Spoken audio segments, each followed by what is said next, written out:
Alléluia. Gloire à Dieu, gloire à notre Seigneur Jésus-Christ, le Seigneur des Seigneurs, l'éternel des armées, Dieu trois fois saint.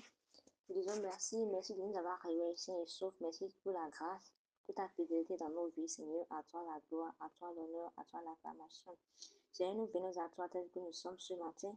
Tout péché que nous avons commis en acte, en pensée, en parole, Seigneur, nous demandons ta grâce, nous demandons ta miséricorde, Seigneur. Lave-nous, purifie-nous et sanctifie-nous par ton précieux sang. Nous demandons, Seigneur Jésus-Christ, ta grâce tout au long de cette journée, Papa. Nous ne voulons pas faire un pas sans toi ce matin. Viens régner, viens agir au nom puissant de notre Seigneur Jésus-Christ. Nous avons adoré le Seigneur. Saint-Esprit, nous t'invitons au milieu de nous. Viens diriger nos pas ce matin. Merci, Seigneur, car tu le fais déjà. Au nom puissant de notre Seigneur Jésus-Christ, nous avons adoré le Seigneur. Shalom, frères et sœurs, je nous salue ce matin dans le beau et précieux de notre Seigneur Jésus-Christ. Celui qui a permis qu'on soit encore là ce matin, à lui soit la gloire et l'honneur. Alors, ouvrons nos Bibles dans le livre de Philippiens 1, verset 13, dit ceci. Afin que mes chaînes en Christ soient manifestées dans tout le palais et partout ailleurs. Afin que mes chaînes en Christ soient manifestées dans tout le palais et partout ailleurs. Nous avons vu que c'est l'apôtre Paul qui est en train de s'exprimer ici. Nous l'avons vu, comment il a commencé avec les chrétiens de Philippe, de sa prière pour eux, du cœur qu'il a envers eux, de comment il voulait qu'ils puissent choisir le bien et puissent connaître qu'ils puissent connaître ce qui est excellent, ce qui est bon du monde, et puis qu'ils puissent choisir ce qui est excellent. De sa prière pour que Dieu puisse les remplir de son amour. Nous avons vu tous ces vœux envers ces chrétiens de Philippe. Gloire à Dieu. Et au-delà de cela, ils veulent qu'ils soient remplis des fruits de la justice. Ils veulent qu'ils soient remplis des fruits de la justice.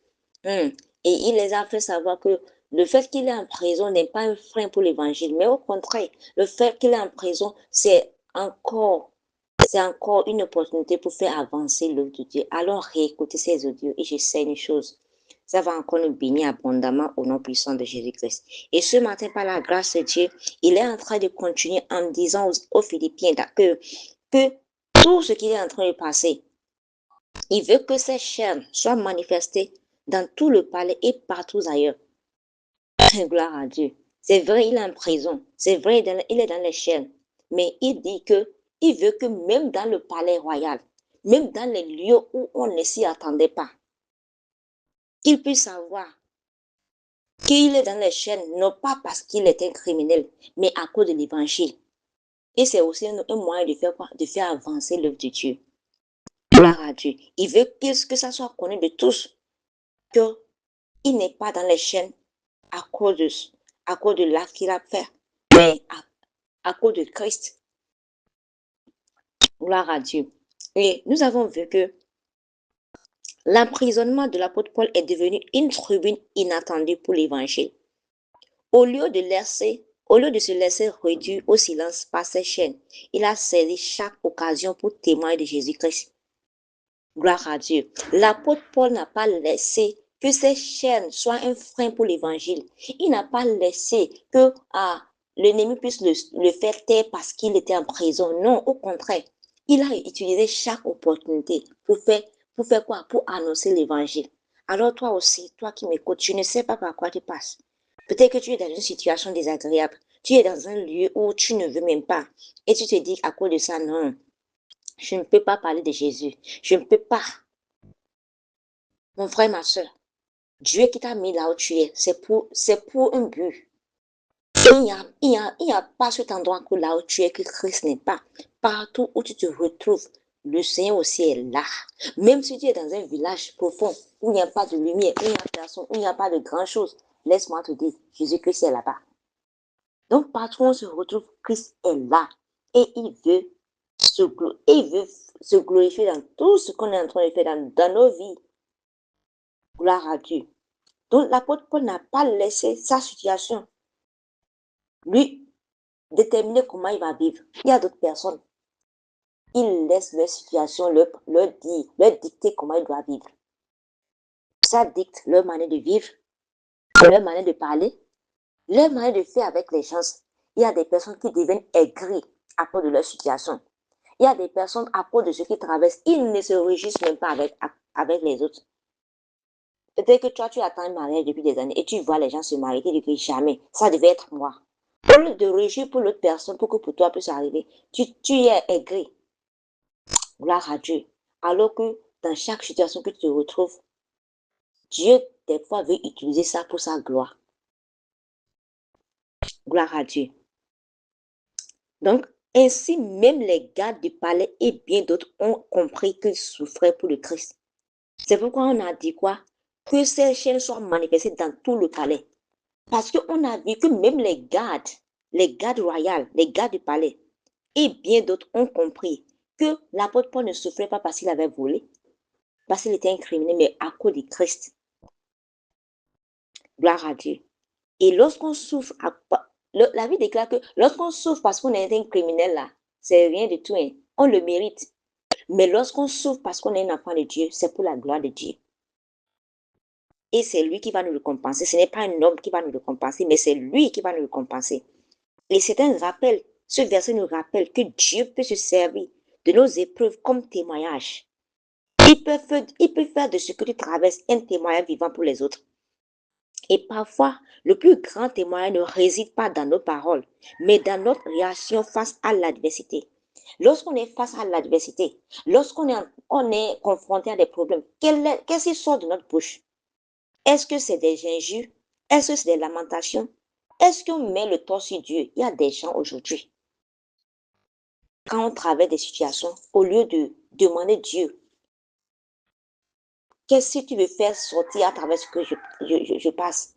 on se met à nous lamenter, on se met à insulter Dieu. Dieu, tu ne me vois pas. Dieu, tu ne sais pas ce que je traverse. Alors que Dieu regarde également. Lorsqu'on est en train de traverser l'adversité, Dieu veut voir quel genre de cœur on a. Est-ce qu'on va continuer à le servir malgré qu'on est en train de traverser cette situation? Ou bien on va abandonner? Gloire à Dieu. Job il a traversé tellement beaucoup de choses. Même au-delà de ça, il n'a pas dit un seul mot pour insulter Dieu ou bien pour maudire Dieu. Même malgré que sa femme l'a dit de maudire Dieu, Job n'a pas accepté. Gloire à Dieu.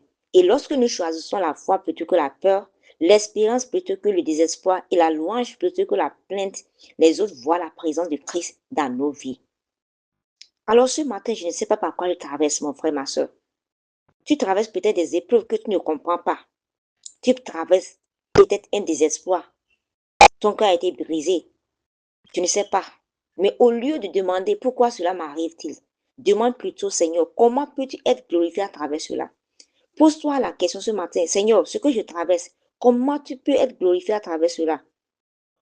Et laisse-moi te dire, Dieu peut se servir de ta persévérance, de ta joie et de ta foi inébranlable pour transformer des vies que tu n'aurais jamais imaginées.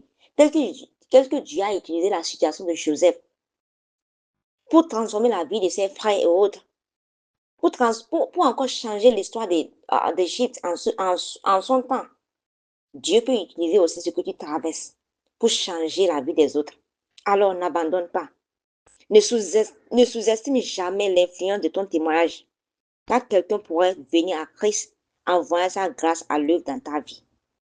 Alors mon frère, ma soeur, au lieu de rester là à murmurer, au lieu de rester là à insulter tout le monde, au lieu d'être aigri, mon frère, ma soeur, pourquoi ne pas te réjouir? Pourquoi ne pas t'abandonner au Seigneur? Réjouis-toi, abandonne-toi à lui, n'abandonne jamais. Parce qu'il est avec toi. Il a dit que même si tu traverses la sombre vallée de l'homme de la mort, il est avec toi. Il ne t'abandonnera jamais. Père Céleste, nous disons merci. Merci de pouvoir utiliser chaque situation pour ta gloire. Aide-nous à rester fidèles en tout temps, dans la joie comme dans l'épreuve. Que notre vie témoigne de ta grâce et que d'autres soient attirés à Jésus par nos paroles, notre attitude et nos actions. Donne la force de faire confiance en toutes circonstances, Seigneur Jésus-Christ. Seigneur, voici une nouvelle journée. Bénis cette journée pour nous. Bénis nos efforts, bénis l'œuvre de nos mains, bénis tout ce que nous allons entreprendre dans ce jour. Seigneur, fortifie-nous, Seigneur Jésus-Christ. Guéris tout le cœur brisé, le cœur qui saigne, Seigneur Jésus-Christ. On peut guérir. Ouvre nos yeux afin que nous puissions comprendre, Seigneur, ce que tu as déjà préparé pour nous en ce jour. Seigneur, ouvre-nous les éclats des cieux et déverse sur nous tes bénédictions au nom puissant de Jésus-Christ. Nous déclarons que tout un projet contre nous sera nul et sans effet. Et que toute langue qui va se lever contre nous est déjà condamnée au nom puissant de Jésus-Christ. Ainsi soit-il, au nom puissant de notre Seigneur Jésus-Christ, nous avons prié. Amen. Excellente journée à chacun de nous tous et shalom.